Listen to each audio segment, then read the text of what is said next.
admire the teachers of the previous era. I also admire the teachers of today. I shouldn't say we're not doing a good job. We're doing a very good job. But the teachers of the early stage, they were really morally upright. You couldn't hear of a teacher defiling a student, or having a pupil-teacher relationship, or having a teacher going around drunkard. In the settings, the teachers were the ones who were the chairpersons, you remember. If you're at a wedding, they'll say, teacher so-and-so be the secretary, teacher so-and-so be the treasurer, be the minute taker. We're saying the teachers of that time were really diligent and morally upright. They were the source of knowledge. Teachers were the encyclopedia of the societies to which they belonged. Like I was telling you, a teacher in a village, if you had a teacher at the village level, she would be the chairperson. He would be the treasurer. He would lead the closing prayer. He would be the one to lead the opening prayer. You would not close the meeting without saying, teacher so-and-so, what are you saying? They were the encyclopedia of the societies. And to crown it all, teachers must be strong disciplinarians. Ladies and gentlemen, if you're not ready to be a strong disciplinarian, don't join the teaching profession. You can desert, go to business. We want teachers who are professional, who can cause a positive influence, teachers who are morally upright. Teachers who defile students, that one is unprofessional. Those are the duties of a teacher. And we'll quickly go to the teaching effectiveness. Why do I give you the teaching techniques? I want teaching to be effective.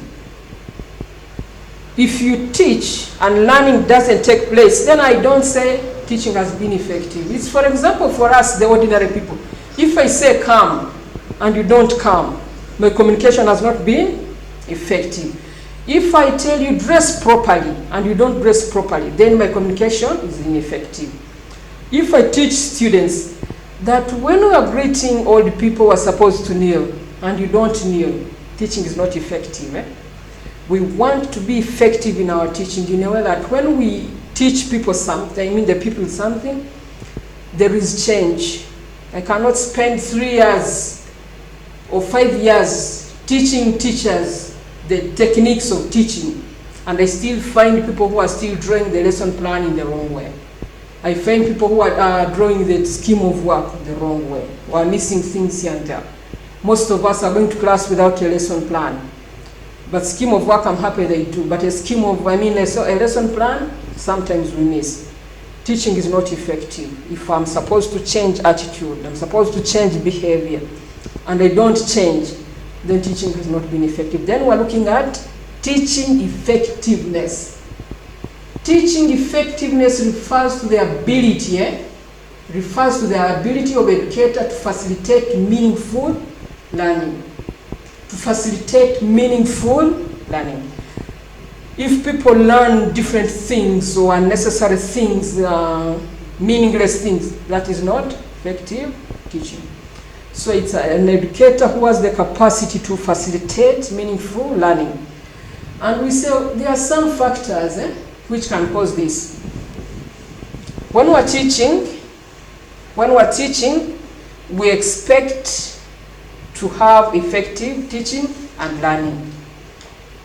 If you teach a class of 60 students and you teach them the tricks of teaching, the techniques of teaching, and you find only 20 are the ones who are able to draw a good lesson plan, to draw a scheme of work, we say teaching has not been effective.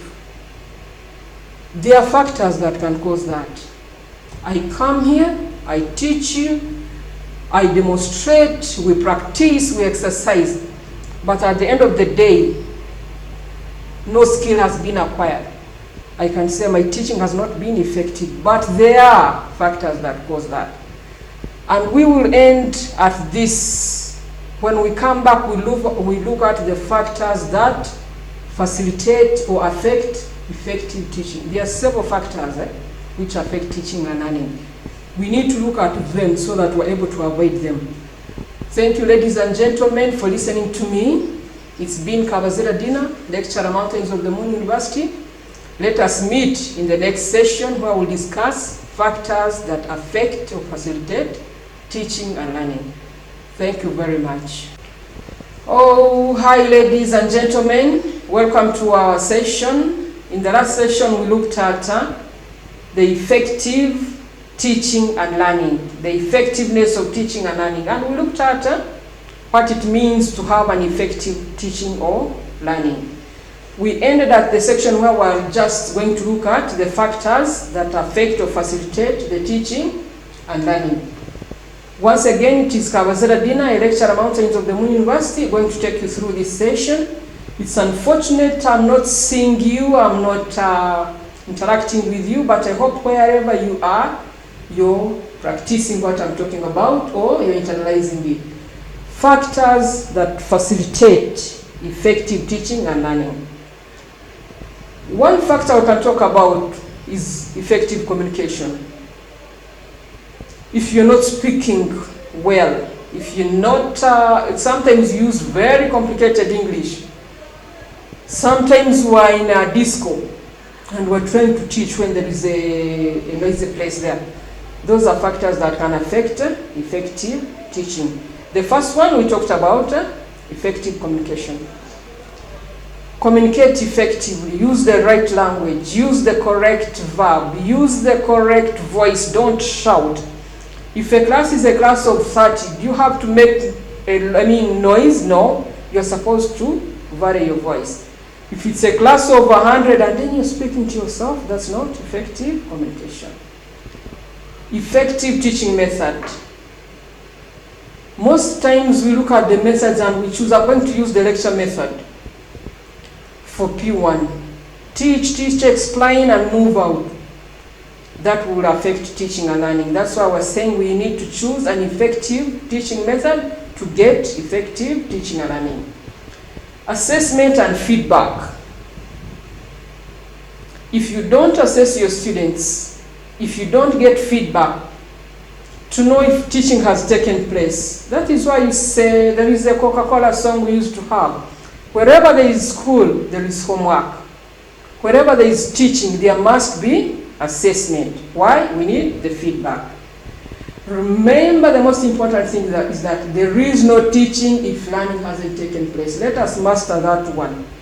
There is no teaching, there is no learning, time wasted. Teaching without learning, time has been wasted. For the children to learn, a teacher must endeavor to link the new body of knowledge to the previous experience. You remember our learning cycle, we're talking about need identification. We learn from the unknown to the known. If you learned addition and multiplication in primary 2, at PhD level it still remains addition and multiplication. Planning at this, the teacher must be able to link the previous knowledge to the new knowledge, the previous experience to this experience. We learn from the unknown or what we already know, from the known to unknown. Another point we can talk about is that readiness and the level of preparedness of a child. If a child is not ready or is not prepared for any learning, don't waste your time. That is why us as teachers, when we're going to a class for lower primary, we first introduce our pupils by dancing around, singing around, raising their mood, raising their motivation, and preparing them for learning.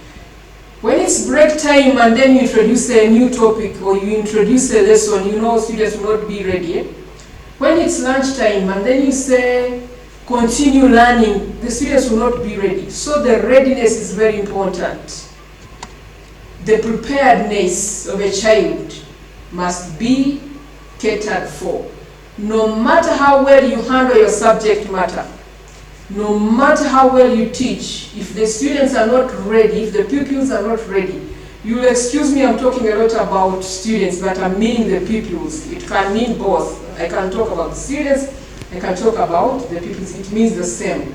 If the student or the pupil is not ready to learn, even if you're teaching very well, that's a wasted time.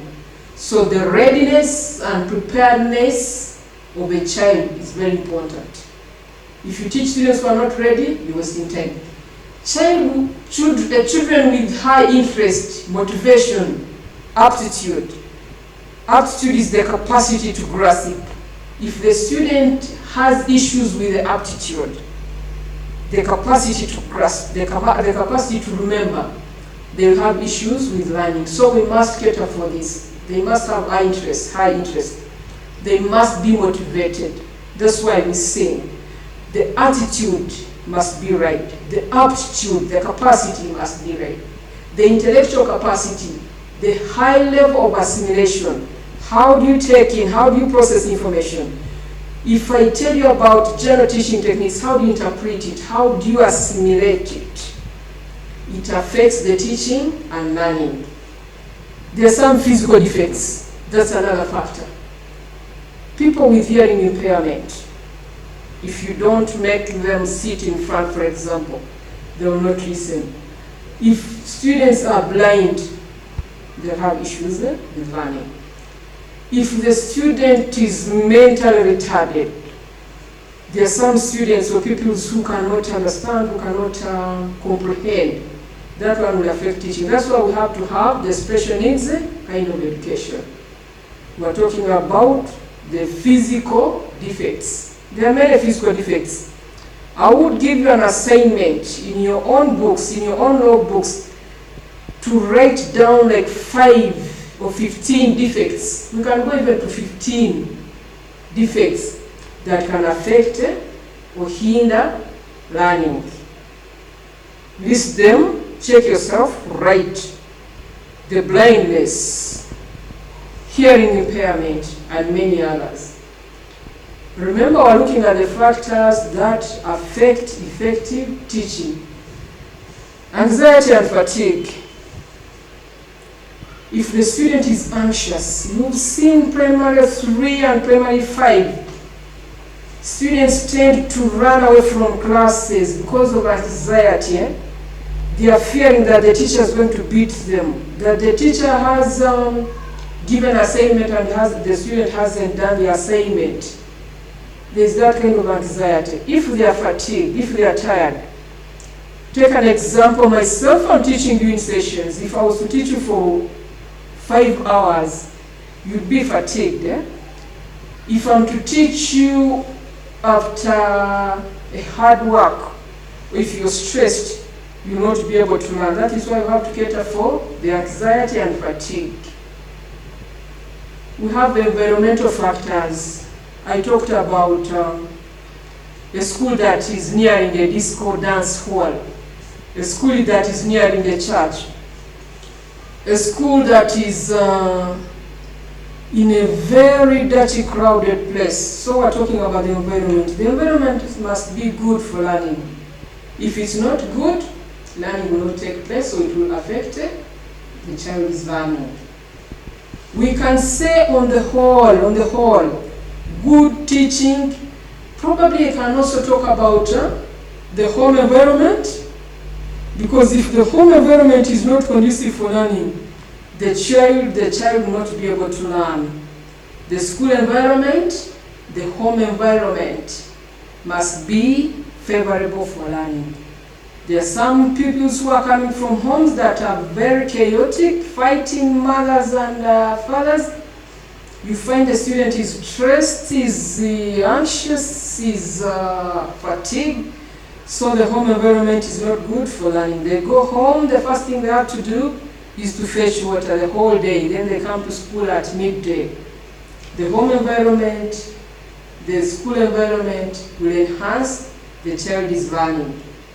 On the whole, we can say good teaching prevents disciplinary problems.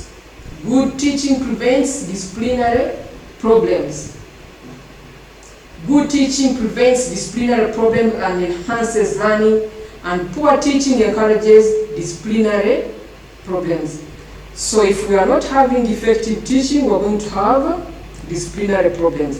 If we're having effective teaching, we're going to discourage disciplinary issues. There is encouraging and discouraging. Discouraging is by having good teaching methods, effective teaching. With that one, the teaching and learning will take place. Thank you very much, ladies and gentlemen, for listening to me. Let us meet in another session where we are going to discuss more about the tricks, techniques of teaching.